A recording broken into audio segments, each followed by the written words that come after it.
vitin e ardhshëm kur mbushet një gjysmë shekull prej ndërtimit, pritet të nisë restaurimi i plot i objektit të Institutit Albanologjik të Prishtinës. Pas degradimit shumë vjeçar dhe arnimit me ndërhyrje në kolm me punimet që ende vazhdojnë, të premten paradite është vullosur zotimi për restaurim të tërësishëm me nënshkrimin e memorandumit të bashkëpunimit midis Ministrisë së Kulturës dhe Ministrisë së Arsimit dhe Shkencës.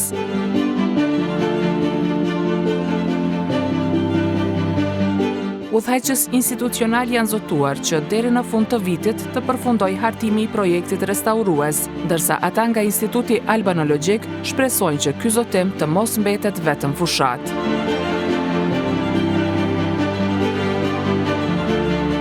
Në memorandum parashihet edhe kthimi në muze i ekspozitës etnografike në këtë institucion, si dhe i zyrës së akademikut të ndjer Recep Qosja. Paraprakisht në nëntor të vitit të kaluar, u nënshkrua kontrata me titull Renovimi dhe rivitalizimi i kulmit dhe ulluqeve të brendshme vertikale në Institutin Albanologjik në vlerë prej 144.000 eurosh.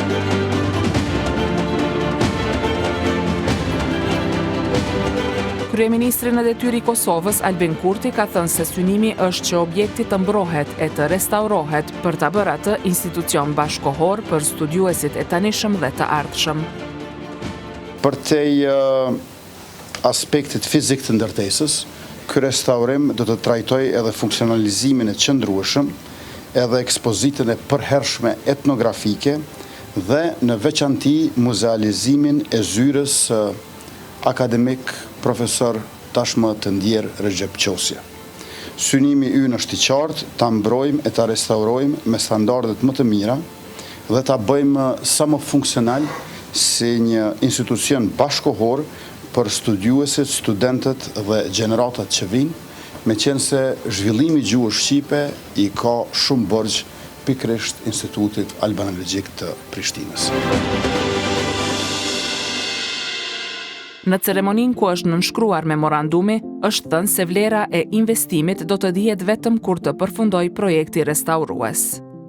Zëvendës ministrja në detyrë e kulturës, Nora Arapi, ka thënë se është kontraktuar kompania përgjegjëse për hartimin e projektit për restaurimin e objektit të Institutit Albanologjik dhe se parashihet që kjo fazë të përfundojë deri në fund të këtij viti. Ky proces fillon tani, ne vetëm i kemi të kontraktuar kompaninë e cila është përgjegjëse për hartim të projekteve të restaurimit në bashkëpunim me Qendrën Rajonale për Trashëgimi Kulturor në Prishtinë dhe